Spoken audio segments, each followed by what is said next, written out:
ನಮಸ್ಕಾರ ಬಂಧುಗಳೇ, ನಾನು ನಿಮ್ಮ ಮೂಡ್ನಾಕೂರ್ ಶಿವರಾಜ್. ಬಂಧುಗಳೇ, ನಮ್ಮ ಎಐಸಿಸಿಯ ಮುಖಂಡ ಅಂದರೆ ಕಾಂಗ್ರೆಸ್ ಪಕ್ಷದ ಸಂಸ್ಥಾಪಕರಾದ ಜವಾಹರ್ಲಾಲ್ ನೆಹರೂರವರ ಮೊಮ್ಮಗನ ಮಗ ರಾಹುಲ್ ಗಾಂಧಿ ಅವರು ತಮ್ಮ ಪ್ರಣಾಳಿಕೆಯಲ್ಲಿ ಒಂದು ಅಂಶವನ್ನು ಸೇರಿಸಿದ್ದಾರೆ.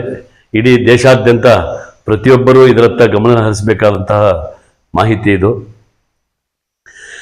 ಏನಂದ್ರೆ 1978ರಲ್ಲಿ ಶ್ರೀಮತಿ ಇಂದಿರಾ ಗಾಂಧಿ ಅವರು ಒಂದು ಕಾನೂನನ್ನ ಜಾರಿಗೆ ತಂದಿದ್ರು. ಅದೇನಂದ್ರೆ ಲ್ಯಾಂಡ್ ರಿಫಾರ್ಮ್ ಆಕ್ಟ್ ಅಂತ. ಅಂದ್ರೆ ಭೂಮಿ ಸಂಬಂಧಪಟ್ಟ ಹಾಗೆ ಉಳುವವನೇ ಭೂಮಿ ಒಡೆಯ ಎಂಬ ಕಾನೂನನ್ನ ಜಾರಿಗೆ ತಂದಿದ್ರು. ಅಂದು ಯಾರು 10 ಎಕರೆ 20 ಎಕರೆ 30 ಎಕರೆ ಜಮೀನನ್ನ ಹೊಂದಿದ್ದು ಅವರು ಉಳೋಕ್ಕಾಗದೇನೆ ಬೇರೆಯವರಿಗೆ ಗುತ್ತಿಗೆಗೋ ಅಥವಾ ಗುತ್ತಿಗೆ ಆಧಾರದಲ್ಲಿ ಬೇರೆ ಬೇರೆ ರೀತಿಯಲ್ಲಿ ಯಾರಿಗೆ ಜಮೀನುಗಳನ್ನ ಕೊಟ್ಟಿದ್ರು ಅಂತಹ ಜಮೀನ್ದಾರರೆಲ್ಲ ಅವರ ಜಮೀನನ್ನ ಕಳ್ಕೊಂಡ್ರು. ಯಾಕೆಂದ್ರೆ ಅವತ್ತು ಯಾರು ವ್ಯವಸಾಯ ಮಾಡ್ತಾ ಇದ್ರು, ಯಾರು ಭೂಮಿಯನ್ನು ಉಳುಮೆ ಮಾಡ್ತಾ ಇದ್ರು ಅಂಥವರ ಹೆಸರಿಗೆ ಖಾತೆ ಬದಲಾವಣೆ ಮಾಡಿದ್ರು. ಅವರ ಹೆಸರಿಗೆ ಖಾತೆಯನ್ನು ಕೂರಿಸಿದ್ರು ಶ್ರೀಮತಿ ಇಂದಿರಾ ಗಾಂಧಿ ಅವರು. ಅದರ ಲೆಕ್ಕಾಚಾರ ಬೇರೆ ಇದೆ ಬಿಡಿ, ಅದೇ ಲೆಕ್ಕಾಚಾರ ಬೇರೆ. ಹೆಚ್ಚಾಗಿ ಭೂಮಿ ಹೊಂದಿರೋರು ಅದನ್ನ ಉಳುವವರಿಗೆ ಕೊಟ್ಟಿದ್ರು, ಉಳುಮೆ ಮಾಡ್ಲಿಕ್ಕೆ ಅಥವಾ ವ್ಯವಸಾಯ ಮಾಡ್ಲಿಕ್ಕೆ ಅಥವಾ ಗುತ್ತಿಗೆಗೆ. ಅಂತವರಿಗೆ ಅವರವರ ಹೆಸರು ಯಾರ್ಯಾರು ಉಳುಮೆ ಮಾಡ್ತಾ ಇದ್ದಾರೆ ಅಂತವ್ರಿಗೆ ಉಳುವವನೇ ಭೂಮಿಯ ಒಡೆಯ ಅಂತ ಉಳುವವರ ಹೆಸರಿಗೆ ಖಾತೆ ವರ್ಗಾವಣೆ ಮಾಡಿಬಿಟ್ರು ಶ್ರೀಮತಿ ಇಂದಿರಾ ಗಾಂಧಿ ಅವರು. ಹಾಗಾಗಿ ಅಂದಿನ ದೊಡ್ಡ ದೊಡ್ಡ ಶ್ರೀಮಂತರುಗಳು ಅವರ ಆಸ್ತಿಗಳನ್ನ ಕಳ್ಕೊಂಡ್ರು. ಅದರಲ್ಲಿ ಏನು ಅಂತಹ ವ್ಯತ್ಯಾಸಗಳೇನೂ ಆಗಲಿಲ್ಲ. ಸಾಮಾನ್ಯ ಜನಗಳು ಅದನ್ನ ಭೂಮಿಯ ಹಕ್ಕನ್ನ ಪಡೆದ್ರು. ಆದರೆ ಇವತ್ತು ಇಂದಿರಾ ಗಾಂಧಿಯ ಮೊಮ್ಮಗ ಶ್ರೀ ರಾಹುಲ್ ಗಾಂಧಿ ಅವರು ಮತ್ತೊಂದು ಕಾಯ್ದೆಯನ್ನ ಜಾರಿಗೆ ತರ್ತೀವಿ ಅಂತ ಅವರು ತಮ್ಮ ಪ್ರಣಾಳಿಕೆಯಲ್ಲೂ ಸೇರಿಸಿದ್ದಾರೆ. ಜೊತೆಗೆ ಅವರು ಮೊನ್ನೆ ಒಂದು ಯಾವುದೋ ಸಭೆಯೊಂದರಲ್ಲಿ ಹೇಳಿದ್ದಾರೆ, ನಾವು ನಮ್ಮ ಸರ್ಕಾರ ಅಧಿಕಾರಕ್ಕೆ ಬಂದರೆ ನಾವು ಇಡೀ ದೇಶದ ಭೂಮಿಯನ್ನ ಒಂದು ಎಕ್ಸ್ರೇ ಮಾಡಿ, ಅಂದ್ರೆ ಯಾರ್ಯಾರ ಬಳಿ ಎಷ್ಟೆಷ್ಟು ಎಕರೆ ಇದೆ, ಎಷ್ಟೆಷ್ಟು ಮನೆಗಳಿವೆ ಅನ್ನೋದನ್ನ ಎಕ್ಸ್ರೇ ಮಾಡಿ ಇವರಿಗೆ ಯಾರು ಅಲ್ಪಸಂಖ್ಯಾತರಾದ ಮುಸ್ಲಿಂ ಬಾಂಧವರಿಗೆ ಭೂಮಿಯ ಹಕ್ಕನ್ನ ಕೊಡ್ತೀವಿ ಅಂತ ಹೇಳಿದ್ದಾರೆ.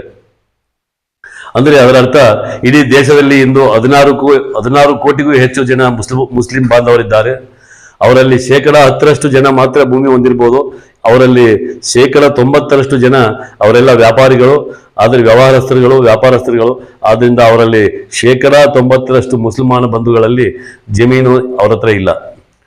ಆದ್ದರಿಂದ ರಾಹುಲ್ ಗಾಂಧಿ ಅವರು ತಮ್ಮ ಬಂಧುಗಳು ಕೊಡ್ಲಿಕ್ಕೋಸ್ಕರ ಅವರು ಹೇಳಿದ್ದಾರೆ, ನಾವು ಇಡೀ ದೇಶದ ಆಸ್ತಿಯನ್ನ ನಾವು ಒಂದು ಎಕ್ಸ್ರೇ ಮಾಡಿ ಜಾತಿ ಸಮೀಕ್ಷೆ ಮತ್ತೆ ಆಸ್ತಿ ಸಮೀಕ್ಷೆ ಮಾಡಿ ಮೊದಲು ಈ ದೇಶದ ಆಸ್ತಿಯ ಹಕ್ಕು ಮುಸಲ್ಮಾನರಿಗೆ ಕೊಡಬೇಕು ಅಂತ ಹಿಂದೆ ಪ್ರಧಾನಮಂತ್ರಿಯಾಗಿದ್ದಂತಹ ಮಾಜಿ ಪ್ರಧಾನಿ ಶ್ರೀ ಮನಮೋಹನ್ ಸಿಂಗ್ ರವರು ಸಹ ಒಮ್ಮೆ ಹೇಳಿದ್ರು. ಈಗ ಅದೇ ಮಾತನ್ನ ರಾಹುಲ್ ಗಾಂಧಿ ಅವರು ಹೇಳಿದ್ದಾರೆ. ಅದೇನಂದ್ರೆ ಹಿಂದೂಗಳು ಯಾರ್ಯಾರು ಹೆಚ್ಚು ಭೂಮಿ ಹೊಂದಿದ್ದಾರೆ, ಯಾರ್ಯಾರು ಹೆಚ್ಚು ಭೂಮಿ ಅನ್ನೋದ್ರ ಬದಲು ಇವರು ಒಂದು, ನನ್ನ ಅನಿಸಿಕೆ ಪ್ರಕಾರ, ಉದಾಹರಣೆಗೆ ಈಗ ಯಾರೋ ಒಬ್ಬ 10 ಎಕರೆ ಜಮೀನನ್ನ ಹೊಂದಿದ್ದಾನೆ. ಈಗ ಇಡೀ ದೇಶದ ಆಸ್ತಿಯನ್ನ ಸಮಾನವಾಗಿ ಹಂಚಬೇಕು, ಅದರಲ್ಲೂ ಎಸ್ಪೆಷಲಿ ಮುಸಲ್ಮಾನ ಬಂಧುಗಳಿಗೆ ಹಂಚಿಕೆ ಮಾಡಬೇಕು ಅನ್ನೋ ಉದ್ದೇಶ ಇಟ್ಕೊಂಡು ಈ ಕಾನೂನನ್ನ ಜಾರಿಗೆ ತರ್ತೀವಿ ಅಂತ ರಾಹುಲ್ ಗಾಂಧಿ ಅವರು ಹೇಳಿದ್ದಾರೆ. ಅಕಸ್ಮಾತ್ ಕಾಂಗ್ರೆಸ್ ಅಥವಾ ಕಾಂಗ್ರೆಸ್ ಅಲಯನ್ಸ್ ಸರ್ಕಾರ ಬಂದಿದ್ದೇ ಆದರೆ ಖಂಡಿತ ಈ ಕಾನೂನನ್ನ ರಾಹುಲ್ ಗಾಂಧಿ ಅವರು ಜಾರಿಗೊಳಿಸ್ತಾರೆ. ಯಾಕೆಂದ್ರೆ ಅವರಿಗೆ ಇನ್ಸ್ಪಿರೇಷನ್ ಯಾರು ಅಂದ್ರೆ ಇಂದಿರಾ ಗಾಂಧಿ ಅವರು. ಇಂದಿರಾ ಗಾಂಧಿ ಅವರು ಅವತ್ತು ಮಾಡಿದ್ದು ಉಳುವವನಿಗೆ ಭೂಮಿ ಅಂತ. ಆದ್ರೆ ಇವತ್ತು ಹಾಗಲ್ಲ. 10 ಎಕರೆ ಭೂಮಿ ಇರ್ತಕ್ಕಂಥ ವ್ಯಕ್ತಿಯಿಂದ 9 ಎಕರೆಯನ್ನು ಕಿತ್ತು ಅದನ್ನ 9 ಜನ ಮುಸಲ್ಮಾನರಿಗೆ ಹೆಸರಿಗೆ ಖಾತೆ ವರ್ಗಾವಣೆ ಮಾಡ್ತಾರೆ ಅವರ ಹೆಸರಿಗೆ. ಅಂದ್ರೆ ತಲಾ 1 ಎಕರೆ.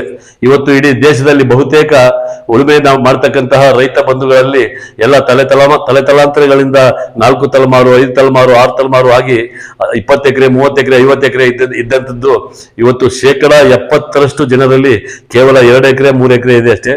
ಇನ್ನು 20% ಜನರಲ್ಲಿ 5 ಎಕರೆ 10 ಎಕರೆ 20 ಎಕರೆ ಇದೆ. 10% ಜನಗಳಲ್ಲಿ 20 ಎಕರೆಗಿಂತ ಹೆಚ್ಚು 50 ಎಕರೆ 60 ಎಕರೆ 100 ಎಕರೆ ಈ ತರ ಇರ್ಬೋದು. ಆದ್ರೆ ಇದನ್ನ ಸಮಾನವಾಗಿ ಹಂಚಿಕೆ ಮಾಡುವುದು ಅಂತಂದ್ರೆ ಈಗ 10 ಎಕರೆ ಭೂಮಿ ಹೊಂದಿರತಕ್ಕಂಥ ರೈತನಿಂದ 9 ಎಕರೆ ಕಿತ್ಕೊಂಡು ಅದನ್ನು 9 ಜನ ಮುಸಲ್ಮಾನ ಬಂಧುಗಳಿಗೆ 1 ಎಕರೆ ಕೊಡುವುದು. ಅಂದ್ರೆ ನಮ್ಮನ್ನ ಯಾರನ್ನು ಕೇಳಲ್ಲ, ಅಲ್ಲಿ ಆದೇಶ ಮಾಡುತ್ತೆ ಸರ್ಕಾರ, ಕೇಂದ್ರ ಸರ್ಕಾರದಲ್ಲಿ ಅದರಂತೆ ದಾಖಲೆಗಳು ಹೋಗ್ತದೆ. ಅದನ್ನ ತಹಸೀಲ್ದಾರ್ರವರು ಜಿಲ್ಲಾಧಿಕಾರಿಗಳು ಅದನ್ನ ಖಾತೆ ವರ್ಗಾವಣೆ ಟ್ರಾನ್ಸ್ಫರ್ ಮಾಡ್ತಾರೆ. ಯಾರ್ಯಾರ ಹೆಸರಿಗೆ ಜಮೀನಿಲ್ಲ ಅವ್ರಗಳ ಹೆಸರಿಗೆ 10 ಎಕರೆ ಹತ್ರ ಕಿತ್ತು 9 ಎಕರೆನ 9 ಜನಕ್ಕೆ 1 ಎಕರೆ ಹೋಗ್ತದೆ. 5 ಎಕರೆ ಇರೋನ ಹತ್ರ 4 ಎಕರೆ ಕಿತ್ತು ಅವನಿಗೆ 5 ಎಕರೆ ಇರೋನಿಗೆ 1 ಎಕರೆ ಉಳಿಸಿ ಉಳಿದ 4 ಎಕರೆನ 4 ಜನದ ಹೆಸರಿಗೆ ಖಾತೆ ವರ್ಗಾವಣೆ ಆಗುತ್ತೆ. ಇಂತಹ ಒಂದು ಕಾನೂನನ್ನ ನಾವು ಜಾರಿಗೊಳಿಸ್ತೇವೆ. ಇದು ಮುಸಲ್ಮಾನ ಬಂಧುಗಳಿಗೆ ಈ ದೇಶದ ಆಸ್ತಿಯ ಹಕ್ಕನ್ನ ಕೊಡಬೇಕು ಅಂತ ಮೊದಲಿಂದಲೂ ಸಹ ಕಾಂಗ್ರೆಸ್ ಪಕ್ಷ ಅವರ ಪರ ನಿಂತಿದೆ. ಇವತ್ತು ಈ ಕಾನೂನನ್ನ ಜಾರಿಗೊಳಿಸಲಿಕ್ಕೆ ಶ್ರೀಮಾನ್ ರಾಹುಲ್ ಗಾಂಧಿ ಅವರು ಪಣ ತೊಟ್ಟಿದ್ದಾರೆ. ಅಕಸ್ಮಾತ್ ಕಾಂಗ್ರೆಸ್ ಸರ್ಕಾರ ಬಂದ್ರೆ ಅಥವಾ ಇಂಡಿಯಾ ಅಲಯನ್ಸ್ ಸರ್ಕಾರ ಬಂದಿದ್ದೇ ಆದ್ರೆ ಈ ಕಾನೂನನ್ನ ಜಾರಿಗೆ ತರ್ತಾರೆ ಅವರು. ಆದ್ದರಿಂದ ಈಗ ಏನು ಹಿಂದೂ ಬಾಂಧವರು ಜಮೀನ್ದಾರಿಕೆಯನ್ನ ಮಾಡ್ತಾ ಇದ್ದಾರೆ ಅವ್ರುಗಳೆಲ್ಲರೂ 1 ಎಕರೆ ಮಾತ್ರ ಅವರವ್ರು ಉಳ್ಕೊಳ್ತದೆ. ಇನ್ನು ಉಳಿದ ಜಮೀನು ಅನ್ಯರ ಪಾಲಾಗುತ್ತೆ. ಈ ದುರುದ್ದೇಶವನ್ನ ಇಟ್ಕೊಂಡು ರಾಹುಲ್ ಗಾಂಧಿ ಅವರು ಮಾತಾಡಿದ್ದಾರೆ. ವೋಟ್ ಬ್ಯಾಂಕಿಗೋಸ್ಕರ ಕಂಪ್ಲೀಟ್ ಮುಸ್ಲಿಂ ಬಾಂಧವರು ತಪ್ಪದೇ ನಮ್ಮ ಕಾಂಗ್ರೆಸ್ ಪಕ್ಷಕ್ಕೆ ವೋಟ್ ಕೊಡ್ಲಿ ಅನ್ನೋ ಇಂಟೆನ್ಷನ್ ಇಟ್ಕೊಂಡು ಅವರು ಈ ಹೇಳಿಕೆಯನ್ನು ಕೊಟ್ಟಿದ್ದಾರೆ. ತಮ್ಮ ಪ್ರಣಾಳಿಕೆಯಲ್ಲೂ ಸೇರಿಸಿದ್ದಾರೆ ಅವರು. ಆದ್ದರಿಂದ ಜಮೀನ್ದಾರ ಬಂಧುಗಳು ಹಿಂದೂಗಳು ಇದನ್ನ ಗಮನದಲ್ಲಿ ಇಟ್ಟುಕೋಬೇಕು. ಯಾವ ಸರ್ಕಾರ ಬಂದರೆ ಹಿಂದೂಗಳಿಗೆ ಜಮೀನ್ದಾರರಿಗೆ ಇದು ಅನುಕೂಲಕರವಾಗಿದೆ. ಈ ನೀತಿ ಸರಿಯೇ ತಪ್ಪೆ, ಈ ಏನು ಅಷ್ಟೊಂದು ಪ್ರೇಮ ರಾಹುಲ್ ಗಾಂಧಿ ಅವರಿಗೆ ಮುಸ್ಲಿಂ ಬಾಂಧವರ ಮೇಲೆ ಅನ್ನೋದನ್ನ ದಯವಿಟ್ಟು ಗಮನ ಹರಿಸಬೇಕು. ಆದ್ದರಿಂದ ಹಿಂದೂಗಳ ಆಸ್ತಿಯನ್ನ ಮುಸ್ಲಿಮರಿಗೆ ದಾರೆ ಎರಲಿಕ್ಕೆ ಹೊರಟಿದ್ದಾರೆ ಕಾಂಗ್ರೆಸ್ ಸರ್ಕಾರ. ಜೊತೆಗೆ ಇವತ್ತು ಮಧ್ಯಾಹ್ನ ಒಂದು ಹೇಳಿಕೆಯನ್ನು ಕೊಟ್ಟಿದ್ದಾರೆ. ಯಾರೆಂದ್ರೆ ಕಾಂಗ್ರೆಸ್ನ ರಾಹುಲ್ ಗಾಂಧಿಯ ಆಪ್ತ ಹಾಗೂ ಕಾಂಗ್ರೆಸ್ನ ಹಿರಿಯ ಮುಖಂಡ ಶ್ಯಾಮ್ ಪಿತ್ರೋಡ್ ಎಂಬ ವ್ಯಕ್ತಿ ಹೇಳಿಕೆ ಹೇಳಿದ್ದಾರೆ. ಒಂದು ಏನಂದ್ರೆ ಅವರು ಯಾವ ವ್ಯಕ್ತಿ 10 ಎಕರೆ ಇರ್ತಕ್ಕಂಥ ವ್ಯಕ್ತಿ ಅವನು ಮರಣ ಹೊಂದಿದರೆ ಆ ನಂತರ ಅವನ ಮಕ್ಕಳಿಗೆ ಅದು ಖಾತೆ ವರ್ಗಾವಣೆ ಆಗ್ತದೆ ಭೌತಿಕ ಖಾತೆ ಮುಖಾಂತರ. ಈಗ ಆ ಕಾನೂನಿದೆ. ಅದನ್ನ ಈ ಶ್ಯಾಮ್ ಪಿತ್ರೋಡ್ ಎಂಬ ರಾಹುಲ್ ಗಾಂಧಿ ಆಪ್ತ ಏನ್ ಹೇಳಿದ್ದಾರೆ ಅಂದ್ರೆ ಅದನ್ನ 45% ಆಸ್ತಿಯನ್ನ ಮಾತ್ರ ಮಕ್ಕಳಿಗೆ ವರ್ಗಾವಣೆ ಆಗಬೇಕು. ಇನ್ನು 55% ಆಸ್ತಿ ಸರ್ಕಾರದ ವಶಕ್ಕೆ ಪಡೆಯುವಂತಹ ಕಾನೂನನ್ನ ನಾವು ಜಾರಿಗೊಳಿಸಬೇಕು ಅಂತ ರಾಹುಲ್ ಗಾಂಧಿ ಆಪ್ತ ಶ್ಯಾಮ್ ಪಿತ್ರೋಡ್ ಅವರು ಇವತ್ತು ಹೇಳಿಕೆ ಕೊಟ್ಟಿದ್ದಾರೆ.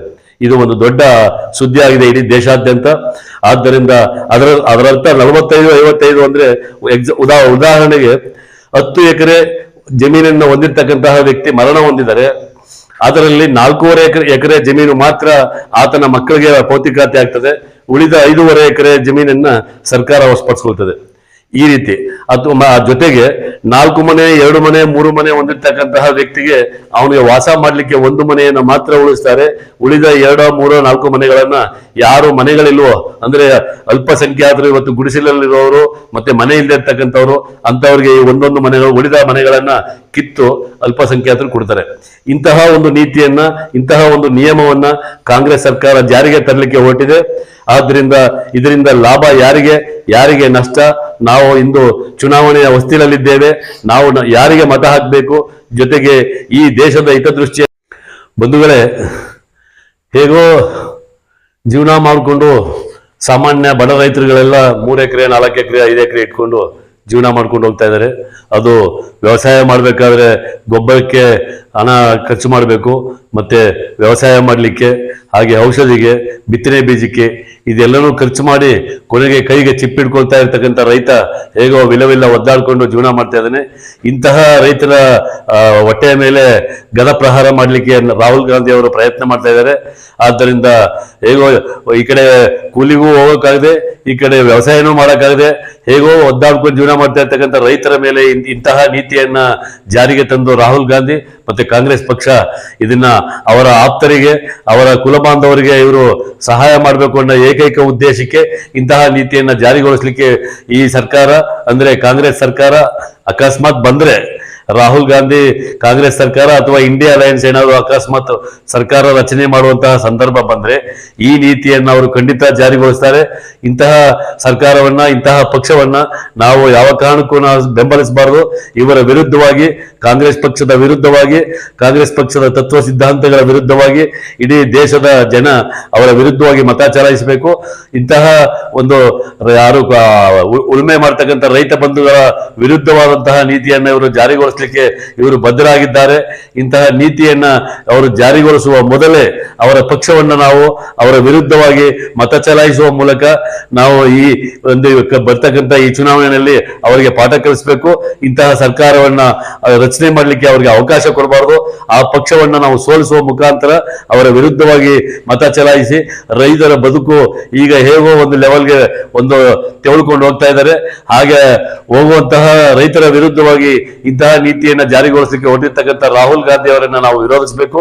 ಅವರ ಪಕ್ಷವನ್ನ ನಾವು ಸೋಲಿಸುವ ಮುಖಾಂತರ ನಾವು ರೈತರ ಬದುಕನ್ನ ಹಸನಾಗಲಿಕ್ಕೆ ಪ್ರಯತ್ನ ಮಾಡಬೇಕೇ ಹೊರತು ಇಂತಹ ನೀತಿ ನಿಯಮಗಳನ್ನ ಜಾರಿಗೆ ತಂದು ರೈತ ವಿರೋಧಿ ನೀತಿಯನ್ನ ಅನುಸರಿಸಲಿಕ್ಕೆ ಹೊರಟಿರ್ತಕ್ಕಂತಹ ರಾಹುಲ್ ಗಾಂಧಿ ಅವರ ಪಕ್ಷವನ್ನ ನಾವು ಸೋಲಿಸಿ ಅವರಿಗೆ ತಕ್ಕ ಪಾಠ ಕಲಿಸಬೇಕು ಅಂತ ಈ ಮೂಲಕ ರೈತ ಬಂಧುಗಳಲ್ಲಿ ಹಾಗೂ ನಮ್ಮ ದೇಶದ ಜಮೀನ್ದಾರಿ ಬಂಧುಗಳಲ್ಲಿ ಮನವಿ ಮಾಡ್ಕೊಳ್ತಾ ಇದ್ದೀನಿ.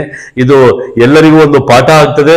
ಇಂತಹ ಒಂದು ನೀತಿ ನಿಯಮವನ್ನ ಜಾರಿಗೊಳಿಸ್ತಕ್ಕಂತಹ ಒಂದು ರೈತ ವಿರೋಧಿ ನೀತಿಯನ್ನ ಜಾರಿಗೊಳಿಸಲಿಕ್ಕೆ ಹೊರಟಿರ್ತಕ್ಕಂತಹ ಕಾಂಗ್ರೆಸ್ ಪಕ್ಷವನ್ನು ನಾವು ಮೊದಲು ಅವರು ಯಾವುದೇ ಕಾರಣಕ್ಕೂ ಅಧಿಕಾರಕ್ಕೆ ಬರದೇ ಇರೋ ತರಹ ನಾವು ಒಂದು ಚುನಾವಣೆಯಲ್ಲಿ ಅವರಿಗೆ ತಕ್ಕ ಪಾಠ ಕಲಿಸಿ ಈ ದೇಶದ ಅಸ್ತಿತ್ವವನ್ನ ರೈತರ ಅಸ್ತಿತ್ವವನ್ನ ನಾವು ಉಳಿಸಬೇಕು ಅಂತ ಹೇಳ್ತಾ ಈ ಮೂಲಕ ರೈತ ಬಂಧುಗಳಲ್ಲಿ ಹಾಗೂ ಹಿಂದೂ ಬಾಂಧವರಲ್ಲಿ ನಾನು ಮನವಿ ಮಾಡ್ಕೊಳ್ತಾ ಇದ್ದೀನಿ. ಜೈ ಹಿಂದ್, ಜೈ ಕರ್ನಾಟಕ. ಮತ್ತೆ